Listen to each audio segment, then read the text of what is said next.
അസ്സലാമലൈക്കും നമസ്കാരം. എല്ലാവർക്കും നമ്മുടെ പുതിയ വീഡിയോയിലേക്ക് സ്വാഗതം. ഇന്നത്തെ നമ്മുടെ റെസിപ്പി നല്ല ടേസ്റ്റി ആയിട്ടുള്ള ഒരു കടായി ചിക്കൻ ആണ്. നമുക്കിത് നെയ്ച്ചോറിൻ്റെ കൂടെ നല്ല ചൂട് പൊറോട്ടയും ചപ്പാത്തിയും സാദാ ചോറിൻ്റെ കൂടെ എല്ലാം കഴിക്കാൻ പറ്റിയ നല്ല ടേസ്റ്റി ആയിട്ടുള്ള ഒരു ചിക്കൻ റെസിപ്പിയാണ്. അപ്പോൾ നല്ല ടേസ്റ്റി ആയിട്ടുള്ള ഈ ഒരു കടായി ചിക്കൻ എങ്ങനെയാണ് തയ്യാറാക്കുന്നതെന്ന് നമുക്കൊന്ന് നോക്കാം.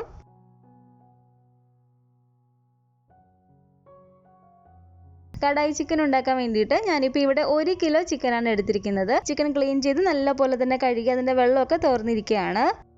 ഇനി നമുക്കിതിലേക്ക് കുറച്ച് പൊടികൾ ചേർത്ത് കൊടുക്കാം. ഇതിലേക്ക് ഞാനൊരു 2 ടീസ്പൂൺ അളവിൽ കാശ്മീരി മുളക് പൊടി ചേർത്ത് കൊടുക്കുകയാണ്.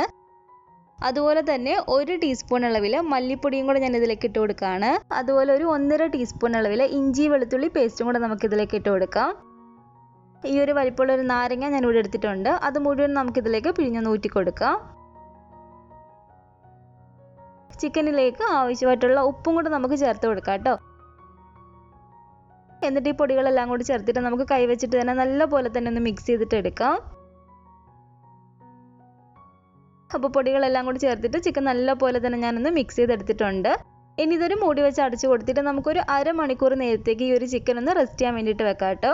ഇനി നമുക്കിതിലേക്ക് ഒരു കടായി മസാല റെഡിയാക്കാനുണ്ട്. അപ്പോൾ അതിന് വേണ്ടിയിട്ട് ഞാനിപ്പോൾ ഇവിടെ ഒരു 2 പീരിയഡ് മുളകും ഒരു 2 സാധാ വറ്റൽമുളകും എടുത്തിട്ടുണ്ട്. അത് നമുക്ക് ഈ ഒരു പാത്രത്തിലേക്ക് ഇട്ട് കൊടുക്കാം. ഇനി ഇതിലേക്ക് ഒരു 2 ടേബിൾ സ്പൂൺ അളവിൽ മുഴുവനായിട്ടുള്ള മല്ലി നമുക്ക് ചേർത്ത് കൊടുക്കാം. അതുപോലെ ഒരു 3/4 ടീസ്പൂൺ അളവിൽ ചെറിയ ജീരകവും 1 ടീസ്പൂൺ അളവിൽ പെരിഞ്ജീരകവും കൂടെ ഞാൻ ഇതിലേക്ക് ഇട്ട് കൊടുക്കുകയാണ്. 1.5 ടീസ്പൂൺ അളവിൽ മുഴുവനായിട്ടുള്ള കുരുമുളകും കൂടെ നമുക്കിതിലേക്ക് ചേർത്ത് കൊടുക്കാം. ഇനി ഇതിലേക്കൊരു സ്വല്പം ഉലുവയും കൂടെ നമുക്ക് ചേർത്ത് കൊടുക്കാം. ഒരു 1/4 ടീസ്പൂൺ പോലും വേണ്ട, 1/4 ടീസ്പൂണിൽ താഴെ നമ്മൾ ചേർത്ത് കൊടുത്താൽ മതി. അപ്പോൾ ഈ ഒരു പാത്രം ഞാൻ ഗ്യാസ് അടുപ്പിലേക്ക് വെച്ച് കൊടുത്തിട്ട് ഫ്ലെയിം ഓൺ ചെയ്ത് കൊടുത്തിട്ടുണ്ട്. ഇനി ഇത് നമുക്ക് ചെറിയതായിട്ടൊന്ന് വറുത്തിട്ടെടുക്കാം കേട്ടോ. മിക്സിയിലിട്ട് നമുക്കിത് നല്ല ഫൈനായിട്ടൊന്ന് പൊടിച്ചിട്ടെടുക്കേണ്ടതാണ്. അപ്പോൾ അതിനനുസരിച്ച് നമ്മളൊന്ന് വറുത്തിട്ടെടുത്താൽ മതി. അപ്പോൾ ഒരുപാട് കളറൊന്നും മാറിപ്പോവാതെ ഞാനിതിവിടെ ഒന്ന് വറുത്തെടുത്തിട്ടുണ്ട്. ഇതിന് നമുക്ക് മിക്സിയുടെ ഈ ചെറിയ ജാറിലേക്ക് മാറ്റി കൊടുക്കാം. അപ്പോൾ ഇതിപ്പോൾ കണ്ടില്ലേ, ഇതുപോലെ നല്ല ഫൈനായിട്ട് തന്നെ നമ്മളൊന്ന് പൊടിച്ചിട്ടെടുക്കുക. ഞാനിപ്പോൾ ഈ ഒരു കടായി മസാല കുറച്ച് ഏറെ തന്നെ ഉണ്ടാക്കിയിട്ടുണ്ട്. നമുക്കൊരു 2 തവണയൊക്കെ കടായി ചിക്കൻ വെക്കാനുള്ള ഒരു മസാലയുണ്ട് ഇത്. ഇനി നമുക്കിതിലേക്ക് വേണ്ടത് ഒരു 4 തക്കാളിയാണ്. തക്കാളി ഞാൻ ചെറിയതായിട്ടൊന്ന് വേവിച്ചിട്ടെടുത്തതാണ് കേട്ടോ. തക്കാളി നമ്മൾ പച്ചയ്ക്ക് അരച്ചെടുക്കുന്നതിന് നല്ലത് ചെറിയതായിട്ടൊന്ന് വേവിച്ചിട്ട് അരച്ചെടുക്കുകയാണെങ്കിൽ ആ ഒരു പച്ചച്ചോവ അധികം ഉണ്ടാവത്തില്ല. തക്കാളിയുടെ പുറമേയുള്ള ഒരു സ്കിന്ന് കളഞ്ഞിട്ട് നമുക്കിത് കട്ട് ചെയ്തിട്ട് മിക്സിയുടെ ജാറിലേക്ക് ഇട്ട് കൊടുക്കാം. എന്നിട്ട് ഒട്ടും തന്നെ വെള്ളമൊന്നും ചേർക്കാതെ നല്ല പോലെ തന്നെ നമുക്കിതൊന്ന് അരച്ചെടുത്തിട്ട് വരാം കേട്ടോ. ഇനി ഈ ഒരു പാത്രത്തിലേക്ക് നമുക്കൊരു 2.5 ടേബിൾ സ്പൂൺ അളവിൽ നെയ്യ് ചേർത്ത് കൊടുക്കാം. നമ്മൾ ഈ ഒരു കടായി ചിക്കൻ ചെയ്യുന്ന സമയത്ത് നെയ്യിൽ ചെയ്യുമ്പോഴാണ് കേട്ടോ കറക്റ്റ് നമുക്ക് ആ ഒരു നല്ല ടേസ്റ്റ് കിട്ടുക. നെയ്യ് ഉപയോഗിക്കാത്തവരാണെങ്കിൽ നമുക്കിത് ഓയിൽ വേണമെങ്കിലും ചെയ്തിട്ടെടുക്കാവുന്നതാണ്. നെയ്യ് ഒന്ന് ചൂടായിട്ട് വരുമ്പോഴത്തേക്ക് നമ്മളൊരു അരമണിക്കൂർ നേരത്തേക്കൊന്ന് റെസ്റ്റ് ചെയ്യാൻ വെച്ചിരുന്ന ഈ ഒരു ചിക്കൻ എല്ലാം കൂടി ഇട്ട് കൊടുത്തിട്ട് നമുക്ക് ചെറിയതായിട്ടൊന്ന് ഫ്രൈ ചെയ്തിട്ട് എടുക്കാം. കടായി ചിക്കൻ നമ്മൾ ഉണ്ടാക്കുന്ന സമയത്ത് ഫ്രൈ ചെയ്യാതെയും ചെറിയതായിട്ട് ഇതുപോലെ ഒന്ന് ഫ്രൈ ചെയ്തിട്ടും നല്ലപോലെ തന്നെ നല്ല ഡീപ്പായിട്ട് ഫ്രൈ ചെയ്ത് ഉണ്ടാക്കാറുണ്ട്. അപ്പോൾ ഞാനിപ്പോൾ ഇതുപോലെ കുറച്ച് നെയ്യ് ഒഴിച്ച് കൊടുത്തിട്ട് ചെറുതായിട്ടൊന്ന് ഫ്രൈ ചെയ്തിട്ട് എടുക്കുന്നേ ഉള്ളൂ. കുറച്ച് മാത്രം നെയ്യില്ല നമ്മൾ ചേർത്ത് കൊടുത്തിട്ടുള്ളൂ. അതുകൊണ്ട് ചിക്കനകത്തുനിന്ന് ഒരു വെള്ളമൊക്കെ ഇറങ്ങി ഒരു വെള്ളമൊക്കെ നന്നായിട്ട് വറ്റി ചെറിയതായിട്ട് നമുക്കിതൊന്ന് ഫ്രൈ ആയിട്ട് വരുമ്പോഴത്തേക്കും ഇതങ്ങ് എടുക്കാവുന്നതാണ്. അപ്പോൾ ചിക്കൻ ഇവിടെ ചെറിയതായിട്ട് നമുക്കൊന്ന് ഫ്രൈ ആയി കിട്ടിയിട്ടുണ്ട്. നമുക്കിതങ്ങ് എടുത്തേക്കാം. ചിക്കൻ ഫ്രൈ ചെയ്തെടുത്ത് ഈ ഒരു പാത്രത്തിലേക്ക് തന്നെ അത്യാവശ്യം വലിപ്പമുള്ളൊരു ക്യാപ്സിക്കം ഇതുപോലെ ക്യൂബ്സ് ആക്കി കട്ട് ചെയ്തെടുത്തതാണ് കേട്ടോ. അതും കൂടെ നമുക്കിതിലേക്ക് ഇട്ട് കൊടുക്കാം. ഒരു മീഡിയം വലിപ്പമുള്ളൊരു സവാള ഇതുപോലെ ക്യൂബ്സ് ആക്കി കട്ട് ചെയ്തെടുത്തതാണ്. അതും കൂടെ ഞാൻ ഇതിലേക്ക് ഇട്ട് കൊടുത്തിട്ടുണ്ട്. ഇതിലേക്ക് കുറച്ച് ഓയിലും കുറച്ച് ഉപ്പും കൂടി ഇട്ട് കൊടുത്തിട്ട് ഒരു ഹൈ ഫ്ലെയിമിൽ വെച്ചിട്ട് തന്നെ ഒരു 1.5 മിനിറ്റോളം നമ്മളൊന്ന് ഇളക്കി കൊടുത്താൽ മതി. അതിൻ്റെ ഒരു കളറൊന്നും മാറിപ്പോവാതെ ഇതുപോലെ ചെറിയതായിട്ടൊന്ന് വാടി വന്നാൽ മതി കേട്ടോ. അപ്പോൾ ഇതിവിടെ റെഡി ആയിട്ടുണ്ട്. നമുക്ക് ഇതും അങ്ങ് മാറ്റിയേക്കാം.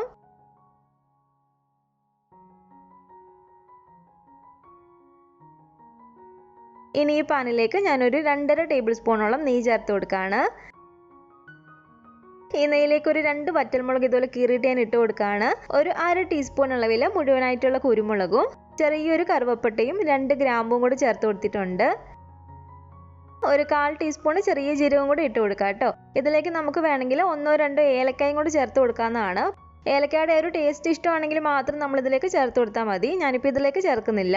ഇവയെല്ലാം കൂടെ നന്നായിട്ടൊന്ന് ഇളക്കിയതിന് ശേഷം ഇനി നമുക്ക് ഇതിലേക്ക് ചേർത്ത് കൊടുക്കേണ്ടത് ഒരു 4 മീഡിയം വലിപ്പമുള്ള സവാള ഇതുപോലെ ചെറിയതായിട്ട് കട്ട് ചെയ്തെടുത്തതാണ്.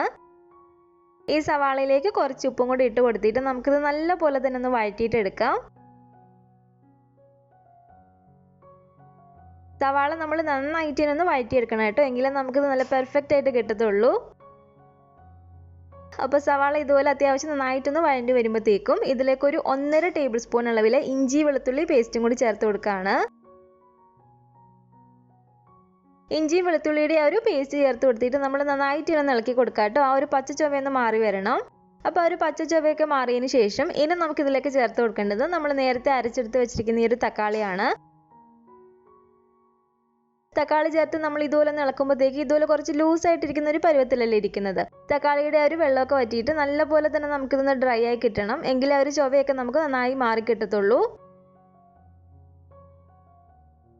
തക്കാളി അത്യാവശ്യം ഒന്ന് ഡ്രൈ ആയി വരുമ്പോഴത്തേക്കും അടിയിൽ പിടിക്കുന്നു തോന്നുന്നുണ്ടെങ്കിൽ കുറച്ച് ഓയിലോ നെയ്യോ നമുക്കിതുപോലെ ഒഴിച്ചു കൊടുക്കാവുന്നതാണ്. അപ്പോൾ തക്കാളിയുടെ ആ ഒരു പേസ്റ്റ് നന്നായിട്ട് ഇളക്കി നല്ലപോലെ തന്നെ ഞാനൊന്ന് ഡ്രൈ ആക്കി എടുത്തിട്ടുണ്ട്. ഇതുപോലെ നമ്മൾ ചെയ്യുമ്പോൾ തക്കാളിയുടെ ആ ഒരു പച്ചച്ചുവയൊന്നും ഉണ്ടാവത്തില്ല കേട്ടോ. ഇനി നമുക്കിതിലേക്ക് കുറച്ച് പൊടികൾ ചേർത്ത് കൊടുക്കാം. ഞാനിപ്പോൾ ഇതിലേക്ക് 1 ടേബിൾ സ്പൂൺ അളവിൽ കാശ്മീരി മുളക് പൊടി ചേർത്ത് കൊടുക്കുകയാണ്. കാശ്മീരി മുളക് പൊടി ആകുമ്പോൾ അധികം എരിവ് ഉണ്ടാവത്തില്ല. കൂടെ തന്നെ 1 ടേബിൾ സ്പൂൺ അളവിൽ സാധാ നല്ല എരിവുള്ള മുളക് പൊടിയും കൂടി ചേർത്ത് കൊടുത്തിട്ടുണ്ട്. മുളക് പൊടിയൊക്കെ നമ്മൾ ചേർത്ത് കൊടുക്കുമ്പോൾ നമ്മുടെ ഒരു എരിവിനനുസരിച്ച് മാത്രം ചേർത്ത് കൊടുക്കുക കേട്ടോ. 2 ടേബിൾ സ്പൂൺ അളവിൽ ഞാനിതിലേക്ക് മല്ലിപ്പൊടിയും കൂടി ഇട്ട് കൊടുക്കുകയാണ്. 1/2 ടീസ്പൂൺ അളവിൽ ചെറിയ ജീരകം പൊടിച്ചതും 1/4 ടീസ്പൂൺ അളവിൽ മഞ്ഞൾപ്പൊടിയും 1/2 ടീസ്പൂൺ അളവിൽ ഗരം മസാലയും കൂടെ നമുക്കിതിലേക്ക് ഇട്ട് കൊടുക്കാം. നല്ലപോലെ തന്നെ ഒരു പൊടികളുടെ പച്ചച്ചുവ മാറുന്നതിന് വരെ നന്നായിട്ട് തന്നെ നമുക്കിത് ഇളക്കി കൊടുക്കാം കേട്ടോ. അപ്പോൾ ഇതുപോലെ നന്നായിട്ട് ഇളക്കിയതിന് ശേഷം ഇനി നമുക്കിതിലേക്ക് ചേർത്ത് കൊടുക്കേണ്ടത് നമ്മൾ നേരത്തെ റെഡിയാക്കി വെച്ചിരുന്ന ഒരു കടായി മസാലയാണ്. ഇതിൽ നിന്ന് ഒരു 2 ടേബിൾ സ്പൂൺ ഞാൻ ഇതിലേക്ക് ഇട്ട് കൊടുക്കുകയാണ് കേട്ടോ.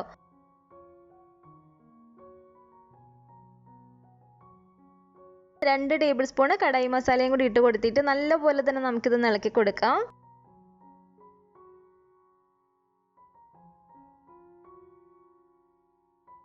ഇനി ഇതിലേക്ക് വേണ്ടത് ഒരു 1/4 കപ്പ് അളവിൽ തൈരാണ്. തൈര് അധികം പുളിയില്ലാത്തതാണ് കേട്ടോ. അപ്പോൾ ഈ ഒരു 1/4 കപ്പ് അളവിൽ തൈരും കൂടി ചേർത്ത് കൊടുത്തിട്ട് നന്നായിട്ട് തന്നെ നമുക്കൊന്ന് ഇളക്കി കൊടുക്കാം.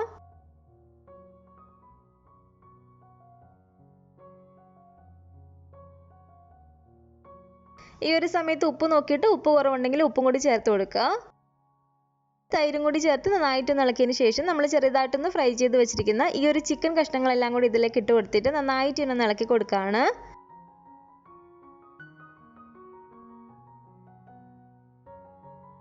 ചിക്കൻ ചേർത്ത് നന്നായിട്ട് ഇളക്കിയതിന് ശേഷം നമുക്കിനി ഇതിലേക്ക് ആവശ്യമായിട്ടുള്ള ചൂടുവെള്ളം ചേർത്ത് കൊടുക്കാം. ഞാനിപ്പോൾ ഇതിലേക്ക് 1 ഗ്ലാസ് ചൂടുവെള്ളം ചേർത്ത് ഇളക്കുകയാണ്. അതിനുശേഷം നമുക്ക് നോക്കിയിട്ട് വേണമെങ്കിൽ വീണ്ടും ചേർത്ത് കൊടുക്കാവുന്നതാണ്. അപ്പോൾ 1 ഗ്ലാസ് ചേർത്ത് കൊടുത്തതിന് ശേഷം ഞാൻ ഇതിലേക്ക് ഒരു 1/2 ഗ്ലാസും കൂടി ചേർത്ത് കൊടുത്തിട്ടുണ്ട് കേട്ടോ. എന്നിട്ട് നല്ലപോലെ തന്നെ നമുക്കിത് ഇളക്കി കൊടുക്കാം.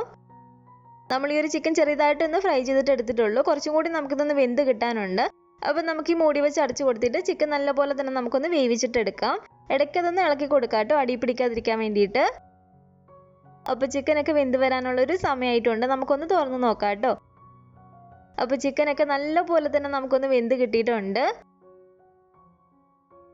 ഇനി ഇതിലേക്ക് ഞാൻ കുറച്ച് മല്ലിയിലയും കൂടി ഇട്ട് കൊടുത്തിട്ട് നന്നായിട്ട് തന്നെ ഇളക്കി കൊടുക്കുകയാണ്.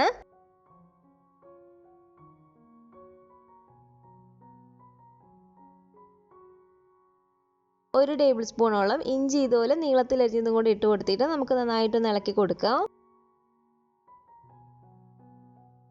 ഇനി നമുക്കിതിലേക്ക് ചേർത്ത് കൊടുക്കേണ്ടത് 1 ടേബിൾ സ്പൂൺ അളവിൽ കസൂരി മേത്തിയാണ്. അതായത് ഉലുവയുടെ ഇല ഉണക്കി പൊടിച്ചതാണിത്. ഇത് നിങ്ങളുടെ കയ്യിൽ ഉണ്ടെങ്കിൽ തീർച്ചയായിട്ടും ചേർത്ത് കൊടുക്കുക കേട്ടോ. ചേർത്ത് കൊടുക്കുമ്പോഴാണ് നല്ലൊരു ടേസ്റ്റ്, ഇല്ലെങ്കിൽ ഒഴിവാക്കാവുന്നതാണ്. അതുപോലെ തന്നെ ഞാൻ ഇതിലേക്ക് ചേർത്ത് കൊടുത്ത ഒരു തൈരിന് അധികം പുളിയില്ലാത്തതാണ്. അതുകൊണ്ട് ഒരു പുളി നോക്കിയിട്ട് ഞാൻ ഇതിലേക്ക് ആവശ്യമായിട്ടുള്ള നാരങ്ങാ നീരും കൂടി ചേർത്ത് കൊടുക്കുകയാണ്. 1 ടേബിൾ സ്പൂണോളം നാരങ്ങാ നീര് ഞാൻ ചേർത്ത് കൊടുത്തിട്ടുണ്ട്. നിങ്ങൾ ഒരു പുളി നോക്കിയിട്ട് മാത്രം നാരങ്ങാ നീര് ചേർത്ത് കൊടുക്കുക കേട്ടോ. നല്ലപോലെ ഇനി നമുക്കൊന്ന് ഇളക്കി കൊടുക്കാം. ഇനി ഇതിലേക്ക് നമുക്ക് നമ്മൾ ചെറിയതായിട്ടൊന്ന് വാട്ടി വെച്ചിരുന്ന ഒരു ക്യാപ്സിക്കവും സവാളയും കൂടി ഇട്ട് കൊടുത്തിട്ട് നന്നായിട്ട് തന്നെ ഇളക്കി കൊടുക്കാം. ഈ ഒരു സമയത്ത് ഇതിൻ്റെ ഉപ്പ് നോക്കിയിട്ട് ഉപ്പ് കുറവുണ്ടെങ്കിൽ ചേർത്ത് കൊടുക്കേണ്ടതാണ്. ലാസ്റ്റായിട്ട് നമുക്കിതിലേക്ക് ഒരു 1/2 ടീസ്പൂൺ അളവിൽ കടായി മസാലയും കൂടി ഇതുപോലെ ഇട്ട് കൊടുത്തിട്ടൊന്ന് ഇളക്കിയിട്ടെടുക്കാം.